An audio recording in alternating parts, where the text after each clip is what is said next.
Hey there everyone, this is Samuel Johnson and welcome back to the Spooky-Doo Retrospectives. And for today's Scooby-Doo movie, we're going to be taking a look at the film that introduced the Hex Girls to the Scooby-Doo mythos, Scooby-Doo and the Witch's Ghost. Now, while this film is famously known for, well, introducing the titular girls that I just mentioned, it is also one of those films that I've always been kind of drawn to since I was a kid. Like with Zombie Island, I wound up seeing it, of course, when I was like very little, as I think at the time it came out I was like 4 or 5 years old, and I did remember once watching it either on Kids WB or Cartoon Network. It was one of those films. It was one of them, and I did originally. When I watched it, I was once again drawn into the oddities of it because like with Zombie Island, it followed a lot of the Scooby-Doo formula, but did diverge a bit when it came to the climax, so to speak. And of course, it definitely caught my interest, as like with Zombie Island, it had a lot more effort put into it, and did feel like a more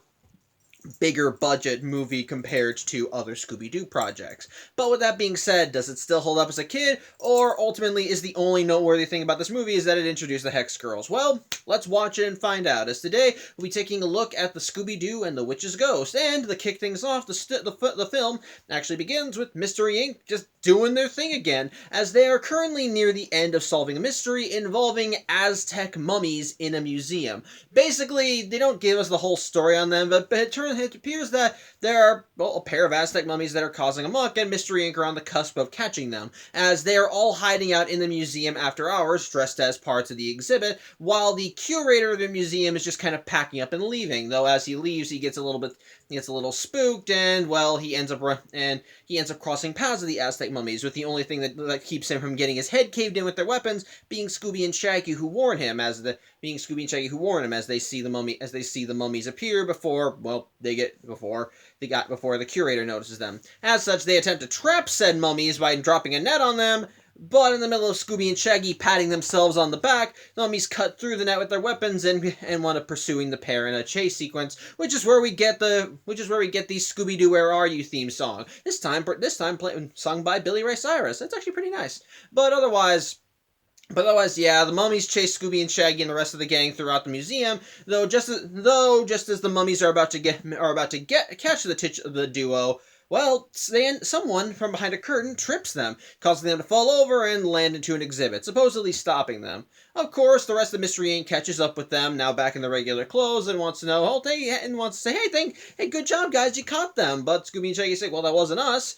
At which point, the one who did trip them comes out from behind the curtain, and it's a random guy.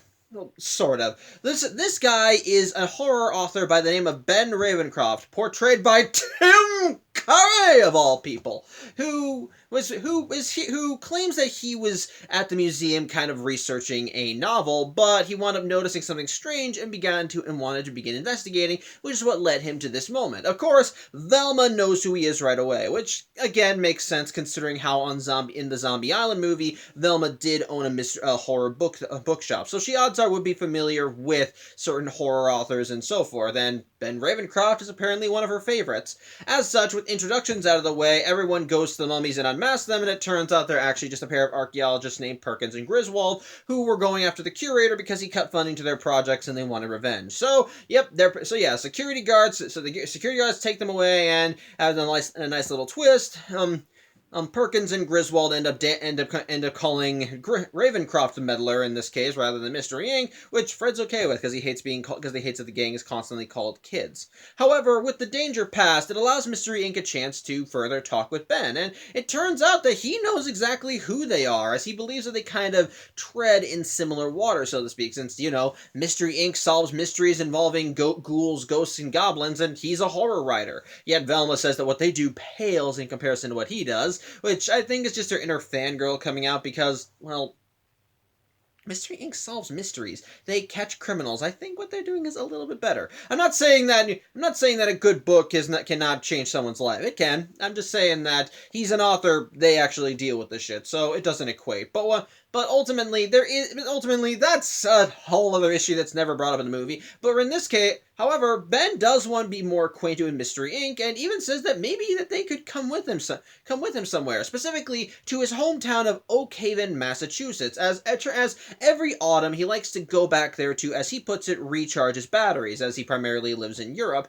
And he thinks, and apparently there's something going on called the Autumn Festival or Autumn Fest, whatever, that happens every year, and he thinks the gang would love to do that. And of course, and so Mystery Inc. decides to take him up on that offer as they join him on the trip out to the country, with Velma riding along in Ben's car while the rest of Mystery Inc. takes the Mystery Machine. What I love is that Velma is just constantly geeking out over all of Ben's books, to the point where I'm surprised that he doesn't just throw her out of the car once they get to Oak Haven. But ultimately they do arrive in the countryside, and of course Mystery Inc. just finds the whole area serene, peaceful, enjoying the nice fall colors, taking pictures and so forth. But once they get to Oak Haven, they find it's a bit crowded, which even surprises Ben, because Oak Haven's supposed to be a quiet little town. There's nothing too big happens, so what's with the crowd? As such, once everyone kind of parks, they all get out and and just kind of start wondering what the hell's going on, and ultimately they manage to find the mayor of Oak Haven, who, of course, welcomes Ben with open arms, but Ben wants to know what's going on here. And it turns out that all of these tourists are here for unintentional new attraction in the village, specifically a ghost. A witch's ghost, so to speak, a one that is supposedly related to Ben Ravencroft. As it turns out, this is supposed to be the ghost of his 400 years dead ancestor, Sarah Ravencroft, who, back in the day, was accused of being a witch and was, in Ben's words, wrongfully persecuted before she was eventually killed, which Ben constantly claims is the truth, because, well, it's something that he's apparently been those are charges he's had been fighting for a long time. And hearing that the ghost is indeed Sarah, he's not exactly happy, though the mayor keeps hold on a sec. Sorry about that, Chindy unintentionally knocked over the tablet. But yeah, basically the mayor confirms that it is indeed Sarah's ghost, and that part of the reason why she's causing such a ruckus in the town is because the townspeople unintentionally woke her up, so to speak. Basically a few months back, they were constructing a Puritan village, so to speak. And which was basically Oak Haven's attempt at a tourist attraction. It's supposed to be like it's supposed to be Oak Haven during Puritan times, and where they make little corncob dolls, they bake bread in stone cast ovens, they do some candle making, and so on and so forth. Basically, it's just supposed to have an old timey feel, and even the gang goes to see it later and just kind of check out the whole minutia of it. However, the gang is able to figure out that by building the Puritan village, they somehow disturbed her graveside, and now she wants to take revenge on the town, which even the mayor's shocked how quickly they get that. However, again, Ben's not exactly okay with hearing that the ghost is supposed to be his ancestors. Made even worse by the fact that they end up running into a guy named McKnight, who is the town pharmacist, who's passing out T-shirts that says, "I met the ghost of Oak Haven and lived." It's not exactly something that you like to see. However, while the gang is going to see the Puritan village, there is something that Ben asked the mayor about, as while they're all going about, Scooby and Shaggy have a run-in with a gopher, and when Scooby tries digging it out, he finds what looks like an old shoe buckle, with the mayor claiming that it's like an old town artifact, and that they've been finding them all over the place when they made the Puritan village, which leads to Ben asking, "Did you find a book?" Which ultimately, the mayor says that they never found a book. They didn't find anything. In fact, they didn't find anything like that. And the reason why Ben wants the book is because this is supposed to be his ace in the hole, so to speak, to prove Sarah's innocence. Because, you see, Ben claims that Sarah was not really a witch, but rather a Wiccan, and that in the town of Oak Haven back in the day, she made a name for herself by utilizing natural herbs and spices to heal people. And usually, whenever she healed someone, she would keep a record of it in her journal. And basically, Ben claims that if he can find that journal, he can prove that Sarah is innocent and just put the whole witch business to bed. However, the mayor continues telling Ben that they didn't really find anything of Sarah's when they were building the village, so ultimately it's kind of a dead end. However, However, as this is all going down, Scooby and Shaggy's stomachs begin rumbling, and, well, Ben did promise them that Oak Haven did have one of the best restaurants in New England, so ultimately Scooby and Shaggy want to go to the restaurant. So with the mayor taking them, and Ben saying that he can tell Jack to order whatever he wants, it's on Ben's bill, which Scooby and Shaggy are all happy for, though the gang do warn Ben he's gonna regret that decision.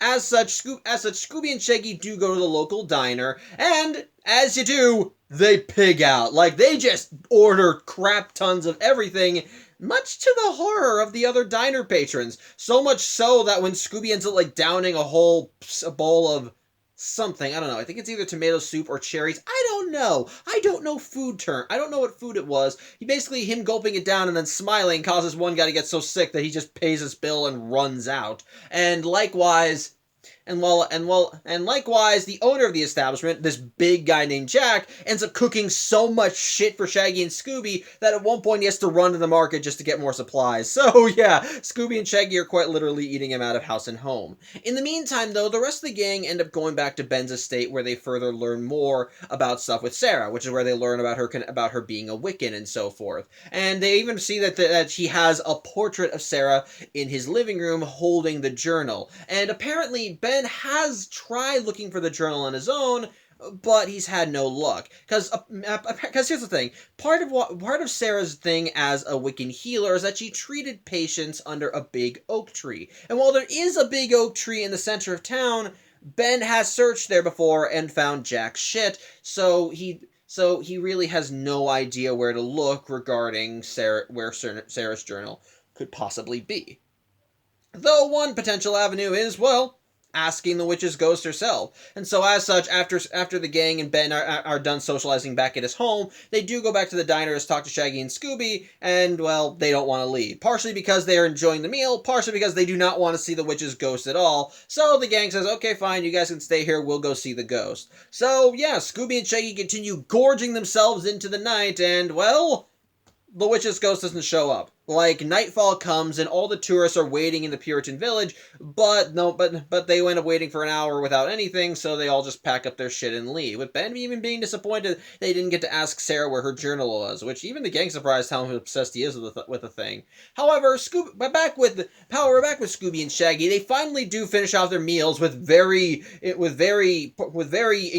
large bellies, thanking Jack for all the food he's done, though Jack laments that he's now got a crap ton of dishes to clean. However, as Scooby and Shaggy make their way through the town and getting spooked out by how dark it is and how creepy it is because it's dark and deserted, they end up passing by an alley where they see, I'm guessing, a pair of headlights shining on them, and they see three figures approaching them. Of course, Scooby and Shaggy are able to identify that these figures are girls. And so of course, Scooby and Shaggy, wanting to be macho men, straighten themselves up, align their posture, do their hair, say, "Hi, girls!"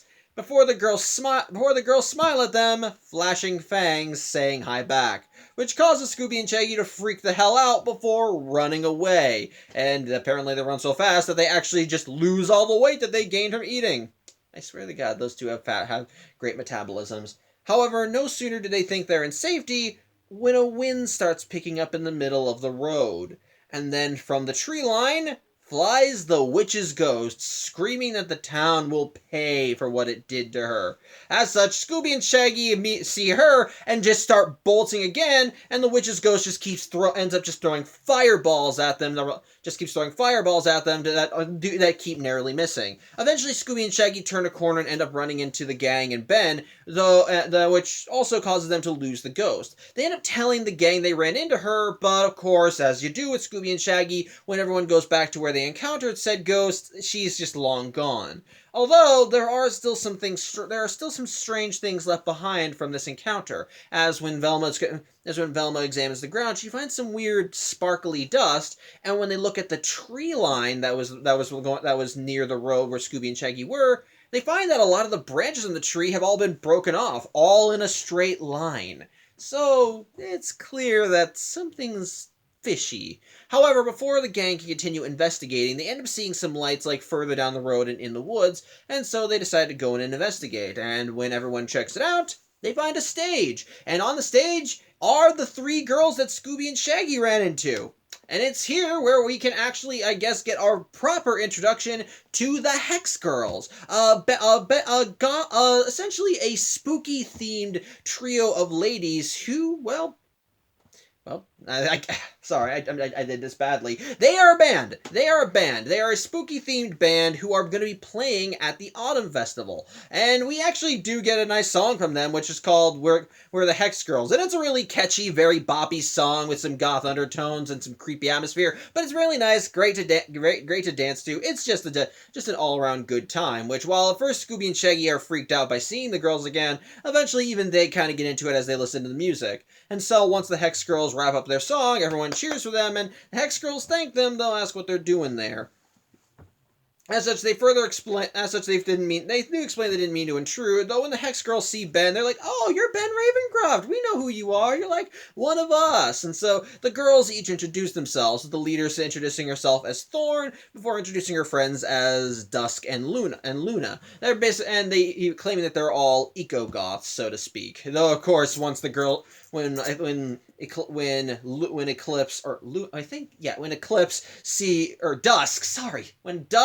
sees Scooby and Shaggy, she does just do an evil smile and says hi again, which I love. She's just clearly messing with them, and I dig it. I love it. It's good.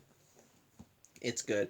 But yeah, the reason they're here is that they're essentially just practicing for their performance in the Autumn Fest the following night. And well, it seems to go off without a hitch, so everyone decides to just kind of part ways, though everyone does want to try and keep track of one another, as everyone decides they need to split up and do their own investigations. As Fred and Daphne decide to continue trailing the Hex Girls, as they believe that they might be hiding something, while Velma, Ben, Shaggy, and Scooby are going to go back to the tree line where Shaggy and Scooby encounter the witch's ghost. So everyone splits up and do their own thing. And Daphne and Fred do seem to make a little bit of progress with the Hex Girls, as once the Hex Girls are done with their practice and start leaving the woods, Thorn breaks off from the other two girls, saying that she's going to be performing a ritual, which Dusk and Lunar don't want to take part in because they say they're essentially tired and just kind of want to take a nap. As such, Fred and Daphne follow Thorn to this little ramshackle shack, and they see her making something from various potions and herbs, which when they look at her, they think that kind of makes her look like a witch. And once she finishes, she just kind of breathes whatever it is in. So she's clearly up to something. In the meantime, Velma, Ben, Shaggy, and Scooby do return to the site of the witch's ghost appearance, and Velma ends up seeing. And when Velma and the gang go into the woods, they end up finding tire tracks that lead further in. And when the quartet follow the tire tracks, they find themselves going to a barn. And who should be leaving the barn but the mayor, who locks it up tight upon leaving. As such, the quartet further splits up, with Scooby and Shaggy electing to go after the mayor, while Velma and Ben try and find a way to get into the barn. Which they eventually do, through some kind of admittedly comedic hijinks, as Velma has to climb on Ben's shoulders to do it before actually stepping on his head to go through a window. But she does manage to get the doors to the barn open, and when the pair go inside, they find a truck, specifically a truck with a cherry picker attached to the back, and the truck is warm, so someone was driving this thing, but who would drive a truck like that at night? Curiouser and curiouser. In the meantime, though, Scooby and Shaggy continue following the mayor, and while they do hide from him using various comedic hijinks and so forth, they do notice that the mayor does keep stopping at various places, picking things up, dropping them off in other areas, before he eventually goes to a warehouse, with Scooby and Shaggy following in behind him. Though upon the pair going inside, the mayor seems to have vanished. And in his place is the witch's ghost again, who immediately tries attacking the duo as she keeps throwing fireballs at them and swooping around the warehouse, causing Scooby and Shaggy to just run right out of there in comedic them-shaped holes. It's funny. Now, however, as they run out, they end up running past the mayor, we don't know how he got out there. He could have taken a back way out, but still. And then likewise, they eventually run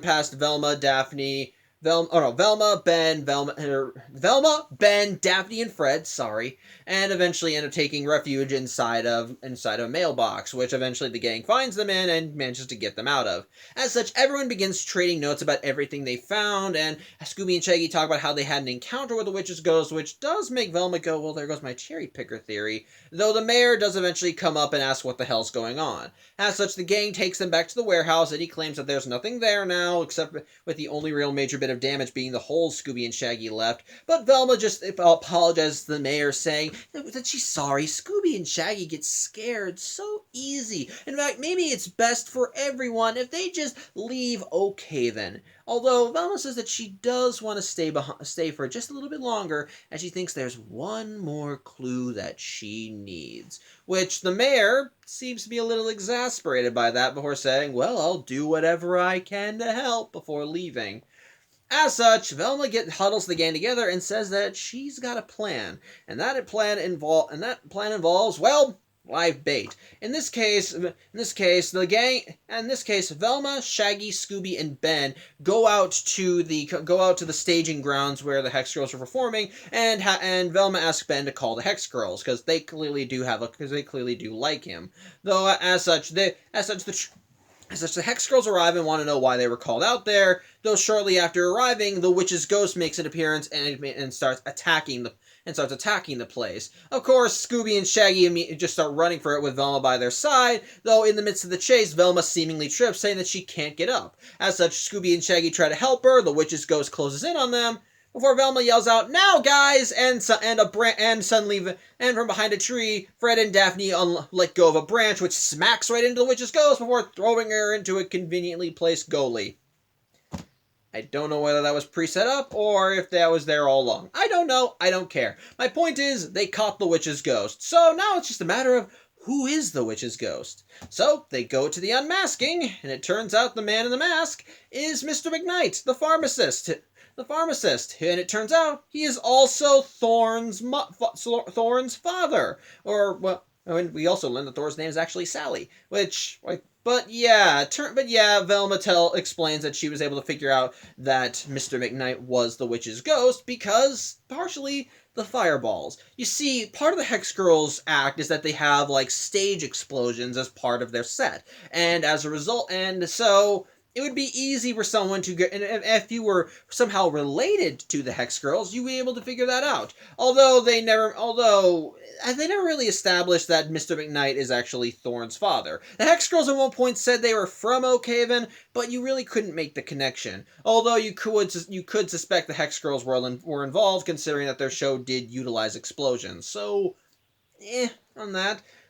But yeah, basically, Mr. McKnight used his connection to his daughter to get flash explosions that he could shoot out of a wrist-mounted thing that he could just throw off whenever he was flying, which there's a matter of the flying, and it turns out that's where the cherry picker came in. It turns out that whenever Mr. McKnight needed the witch's ghost to fly, he would be hoisted up on a cherry picker, and he would be hoisted up on the cherry picker with a big rod in place to kind of hold him out there to kind of hold him in the sky so it looked like he was flying. And of course, as the cherry picker drove along, then Mr. McKnight would be able to just fly along. But and on top of that, whenever the witch's ghost appeared, there'd always be a wind that kicked up, and sure enough, there's always a fan on standby. A big fan. But there's still one very big question. How could he do all that? It doesn't seem like it doesn't seem like he could do all that himself. And Velma reveals, yeah, he wasn't alone. Which is when she calls out to Jack, who, it turns out he was hiding in the brush himself. It turns out he was the one that was hoisting the witch's ghost up, because after all, in order to carry a grown man like Mr. McKnight, you would need someone who was very strong, and as I said, Jack's a big guy. So, yeah, that's probably the reason why the witch's ghost was late that one time, because Jack was so busy with Scooby and Shaggy that he didn't have time to meet up to do the witch's ghost thing. And it turns out Mr. McKnight and Jack weren't the only ones. Because after all, someone had to drive the cherry picker and someone had to turn on that van. And it turns out that a couple other people from town who were operating businesses also were aiding. And of course, and the mayor, who showed up once the witch's ghost was caught, immediately just starts saying, "Oh, he's outraged that they would all do this." Before Velma immediately turns the accusatory finger towards him, because in her own words, he made her suspicious from the very beginning. And yeah, he was in on it. And that's probably part of the reason why he was wandering around town. He was just kind of exchanging supplies with everybody. It's why he was there it's why he left the barn after the cherry picker was parked. It's why he probably vanished and the witch's ghost appeared when Scooby and Shaggy were tracking him. Yep, he was essentially one of the ringleaders for this little operation. And the whole reason why the town did this, to drive up tourism. They later admit that the tourism boom has just kind of been in a slump, so they figured if they could just get some big attraction here, it would get enough people to come to Oak Haven to make their Autumn Fest just a lot more of a success. And well, Ben is even outraged with it, and as such, once this whole scheme is revealed, Ben justifiably chews everyone out for dragging Sarah's name through the mud. Which, yeah, I'd be a little pissed too if my family name was ultimately taken advantage of just so that someone could earn a few more bucks. And I don't give a shit if it's an entire town trying to drive its economy on that. That's still a dick move in any regard. Just, ugh. So yeah, Witch's Ghost is unmasked. Scheme thwarted. Is that the end of the show? No. Actually, it isn't. In fact, in the wrap-up from the mystery, the Hex Girls are actually invited back to Ben's manor, and they are told more about Sarah Ravencroft. And we even get further explanations as to what exactly Thorne had been doing that whole time. Actually, in fact, the more I think about it, I think part of the reason why Velma even invited the Hex Girls to the initial staging invited the Hex Girls to the unmasking of Mr. McKnight, is I think she was planning to accuse the Hex Girls of being involved, though when Mr. McKnight was unmasked, he did say that no, his daughter had nothing to do with this, it was all him. So, I kind of like that. But either way, yeah, Thorne does actually get the chance to explain what it was that she was doing. It turns out she's a Wiccan, or at least 1/16th Wiccan on her mother's side. And basically, as part of the Hex Girls' rituals for their shows, Thorne likes to make little mixtures of herbs and so forth that, when breathed in, can help soothe the band's vocal cords. While they love being singers, it takes a lot to do what they do. So basically, a lot of her mixes tend to help them out and ease their voices in before and after shows, which is why Thorne talked about their little ritual beforehand, and likewise how she'd do it herself. So yeah, there's that little mystery solved.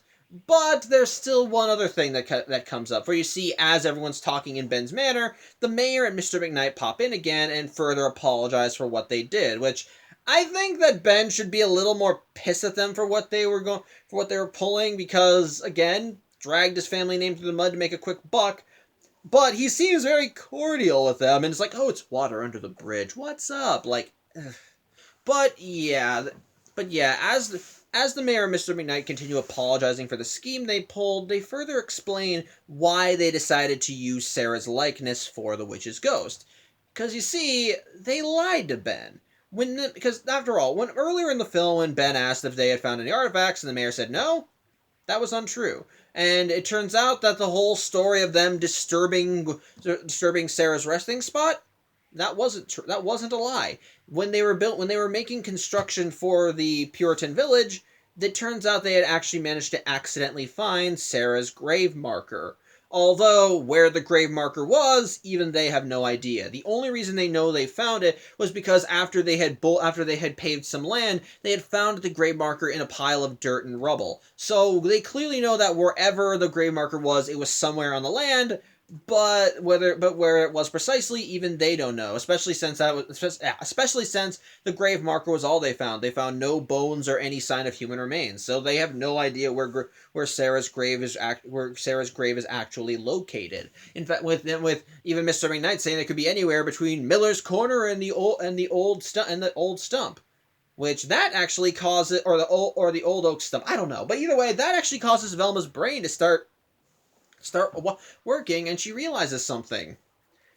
There is a place that Ben could have searched that he overlooked. As such, she asks Shaggy for the shoe buckle that he found back, and so when he hands it to her, she ends up holding it up to the portrait of Sarah in Ben's office, and it turns out the shoe buckle is almost a dead ringer for the buckle on Sarah's journal. As such, she asks Scooby and Shaggy to take them back where they found the buckle, and sure enough, it leads them to that big stump in the middle of Puritan Village. It turns out that stump was actually the big oak tree that Sarah apparently did her all of her treatments under. And the only reason that Ben never really thought about it is because it was cut down hundreds of years ago. So of course nobody even managed to put two and two together and realize, oh, this was the big tree. As such, they decide that. As such, they begin to think that maybe the journal is here. And after they bribe Scooby into digging it up with Scooby snacks, they do manage to find underneath the dirt a box. At which Ben just is kind of salivating to get at, which surprises the rest of Mystery Inc., but they let him go through with it and approach the box. And when he opens it up, he does indeed find a book, but it doesn't look like a journal. In fact, it looks just a little bit more evil, as there is a skull on the front of this book. And even Mystery Inc. remarks, that looks a little bit too evil to be a journal. To which Ben says, that's because it's not a journal. It's a spell book. And yeah, it turns out Ben Ravencroft was lying from the beginning. Sarah Ravencroft was never a Wiccan.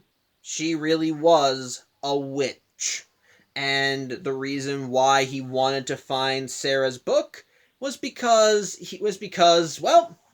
Ben's nuts. Yeah, it turns out that Ben has aspirations for world domination, and because he's related to this decades-old, exceedingly powerful witch, he believed that it was his right as someone of a higher breed to rule the world. But he couldn't exactly do it without the proper tools, so to speak, which is where the book came in. The reason why he was constantly looking for the book was because,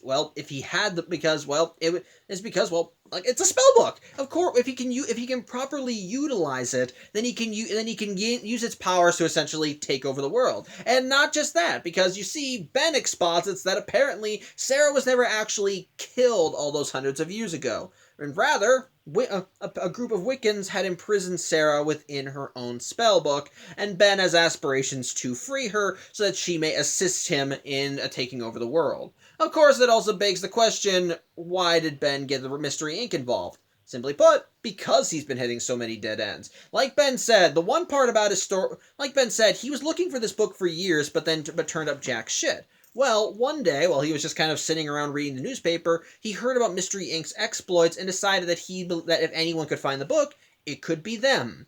And as a result, reveals that the whole escapade with the Aztec mummies in the beginning of the movie, all a facade. He actually paid off everyone involved in that caper just to be able to lure Mystery Inc. out. Well, everyone except the curator. Essentially, he hired the archaeologists, the security guards. He just paid them off, all with the intent of just luring Mystery Inc. out. And basically, and of course, and at the end, Mystery Inc. even says, "Why didn't you just tell us about this?" With Velma stating that if we had known it was a spell book, we wouldn't have helped him in the first place. Of course, Mystery Inc. starts believing that the mayor and Mr. McKnight were in on this and were helping Ben to find the spell book. But the mayor and Mr. McKnight just deny any involvement, with Ben confirming, they had nothing to do with this. They did that whole witch's ghost thing all on their own, but it worked to his advantage because it helped make the gang invested in wanting to solve the mystery of where his journal, where the journal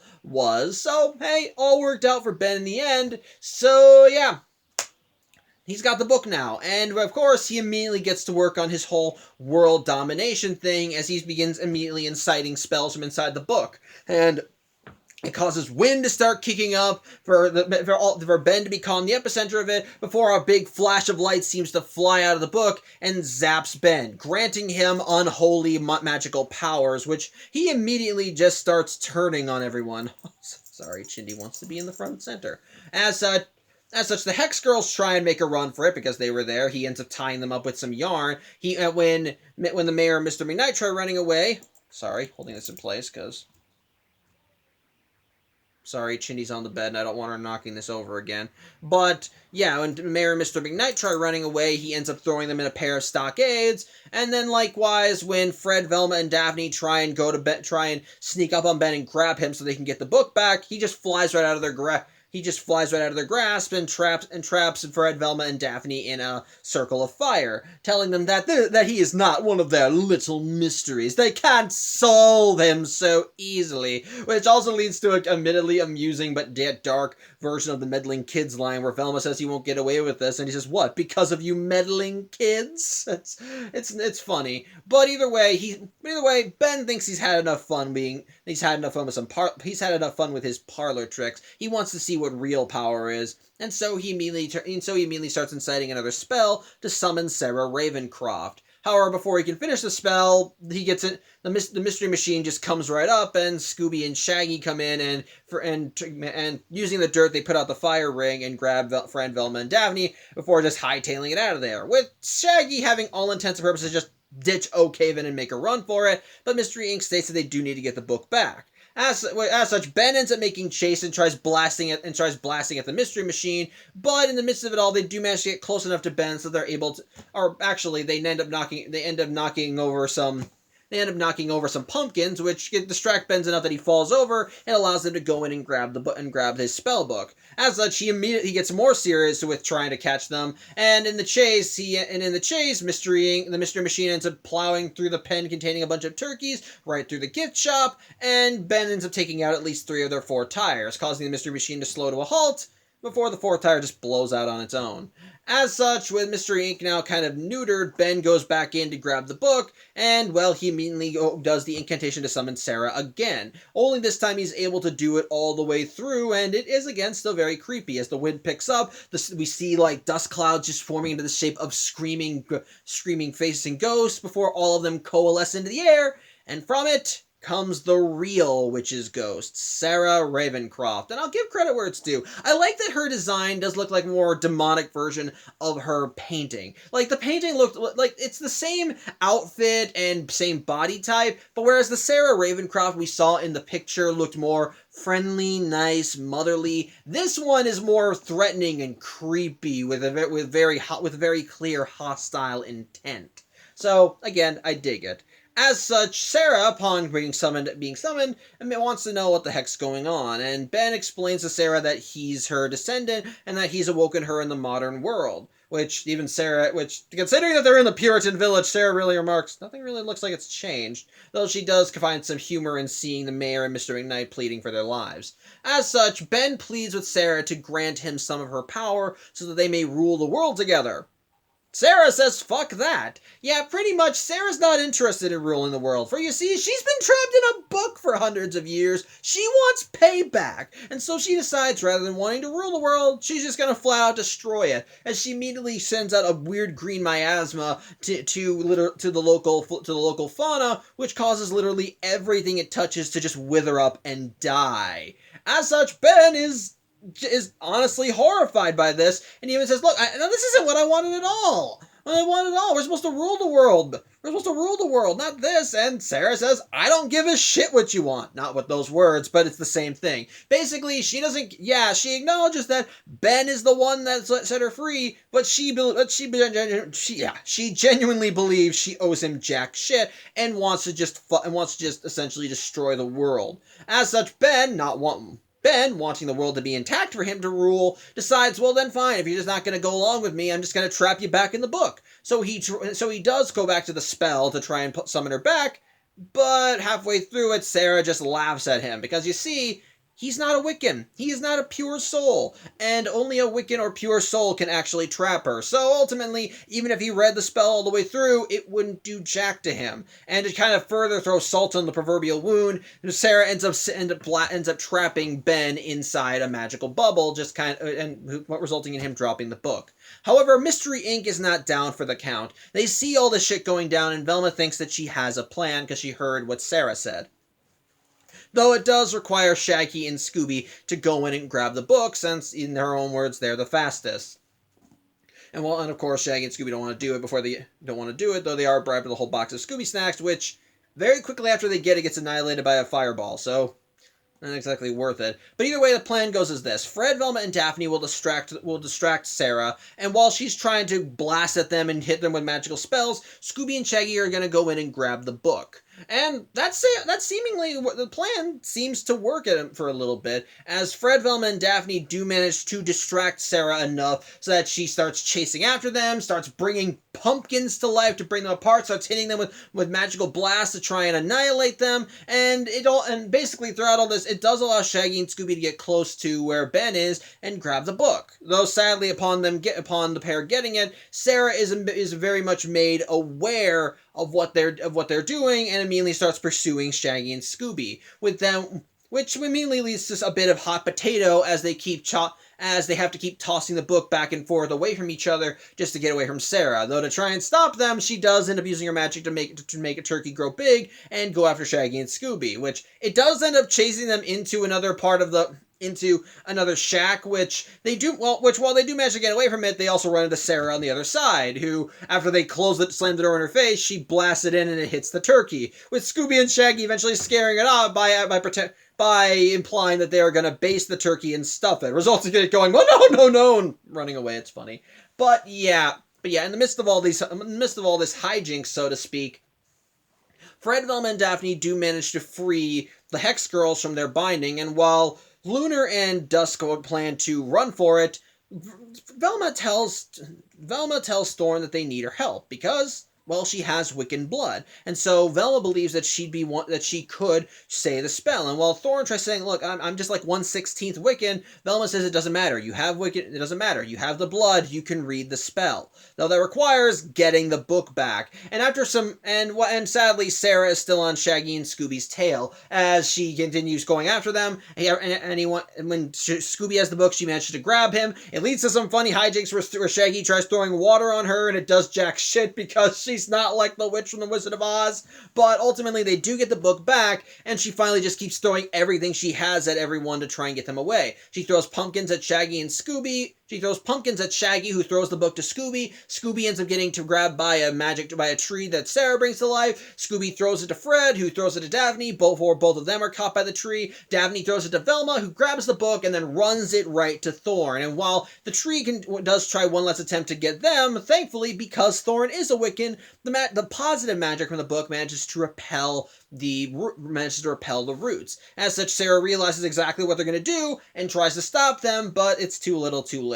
Thorn is able to successfully read the passage from the book and incite the spell to trap Sarah once again, which does result in a very awesome feedback, as when she finally does grab the book, it's just as Thorn finishes the spell, and so she just screams in pain, or she's just thrown right into a building. It's awesome. But yeah, by inciting the spell, everything that Sarah did is starting to get undone. The pumpkins she brought to life just turn back into regular pumpkins that fall to the ground. The tree she brought back to life suddenly goes stiff and lets everybody go. And even the bubble that she had trapped Ben in ends up breaking loose. In the meantime, though, Sarah is just freaking out because the book falls out of Thorn's hands and just goes right for Sarah, trying to suck her in. And eventually, it does manage to get a grip on her, and she's just screaming, "No, no, no!"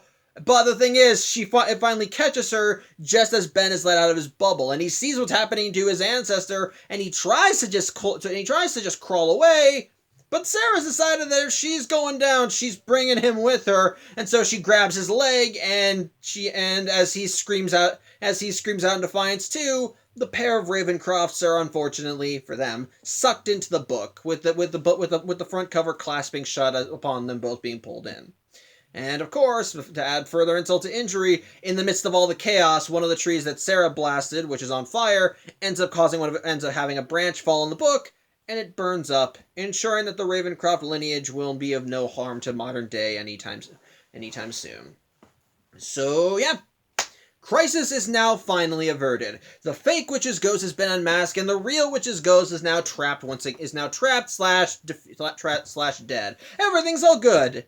Well, unless you live in Oakhaven, because it turns out in the midst of all that battle, the Puritan village has still been thrashed, and basically without the Puritan village, there's no longer a draw for the Autumn Fest. So even the mayor's like, well, what are we going to do now? How can we draw in tourists? And the Hex Girls do say that they could be someone, that they could draw them in, but while the mayor does like them, he doesn't think they're a big enough draw to get a crowd. However, it turns out there was one thing of Sarah Ravencroft's that wasn't undone when she got pulled back into the book.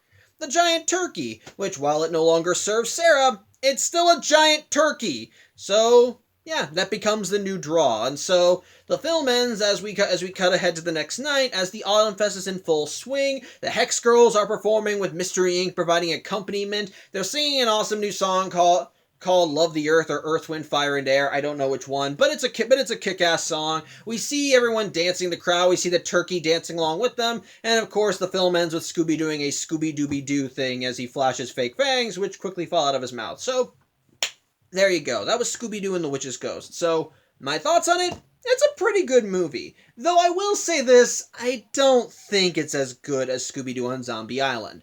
But I'm gonna also give kind of some credit. Scooby-Doo on Zombie Island was a lot darker of a film in comparison to Scooby-Doo and the Witch's Ghosts. Because here's the thing, while I did kind of talk about how Scooby-Doo on Zombie Island did still kind of follow the Scooby-Doo formula to a point, it was still a lot more, it was still very much a dark movie. The subject matter could be a little more twisted. The monsters look genuinely fucking horrific, and even how the bad guys are beaten definitely was just all the more disturbing. Made even better by the fact that that they weren't all people in costumes. They were genuinely real threats. So it actually kind of gave the film its own little tone, its own little unnerving tone that definitely allowed it to stick with you better. Whereas Witch's Ghost, it feels more like a traditional Scooby-Doo adventure. And I'm not saying that to knock Witch's Ghost, even though I'm talking about how that fact makes it lesser than Zombie Island. Because here's the thing, the Scooby-Doo formula, it's a tried and true formula. It's been proven time and again that it works. It works very well. And I can't deny that even in Witch's Ghost, it's a similar case. Because, again, the whole thing with Scooby-Doo and the Witch's Ghost does follow the standard Scooby-Doo tropes. A monster shows up in town, it's scaring the local populace because of something that happens, Mystery Inc. goes in to investigate, and they figure out that the ghost is not what it seems, and eventually they unmask it and figure out who's really behind it all. So, again, it still typically follows what you would expect from Scooby-Doo. But whereas Zombie Island introduced more of its darker, more supernatural elements throughout the course of the movie, like with seeing the ghosts of Moonscar Island, then the zombies rising up, even the fucking cat monsters in the form of Simone, Lena, and Jacques, this one keeps all of that stuff relegated to the third act. And that's not bad stuff. It does still work, and it is still genuinely horrific to see, or not really horrific, but still really creepy to see. The way the spells are incited and how and the way they bring them and the way it all comes to light, it definitely sends a chill down your spine, especially when Sarah and Ben start using their powers to cause genuine harm.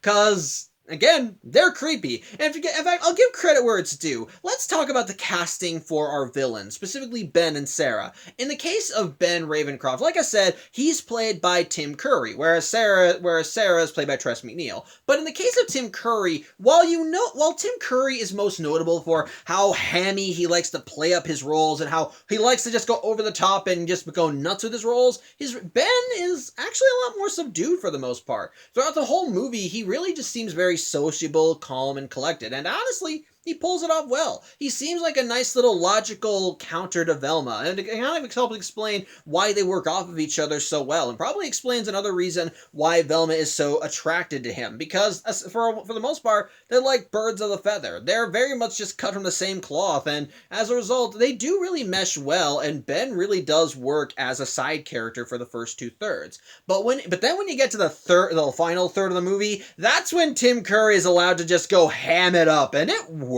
It just really works. Like the instant he finds the book, his switch just flips. Like he just starts acting more sinister. He starts hamming it up a little bit more, and the more confident and powerful he is, the more he just starts reveling in the chaos. Like when he traps the mayor, like when he's trapping the mayor and the Hex Girls, he's like, "You're going so soon, the party's just beginning." Or when he traps the Hex Girls in yarn, he says, "Can I spin a yarn or what?" It's clear he's just having fun and hamming it up for the sake of hamming it up. And it works, and I love it. I love the contrast between these two sides of Ben in the movie. One calm and collected, and then this last minute crazy. And it's honestly an interesting, and I do like it. It's a good twist. After all, you wouldn't expect Ben to go full crazy in the last third, considering how composed and collected he was throughout the majority of the movie. But then likewise, But then when you learn, but there are like a couple hints throughout the film that he is potentially a little obsessed with the book. And again,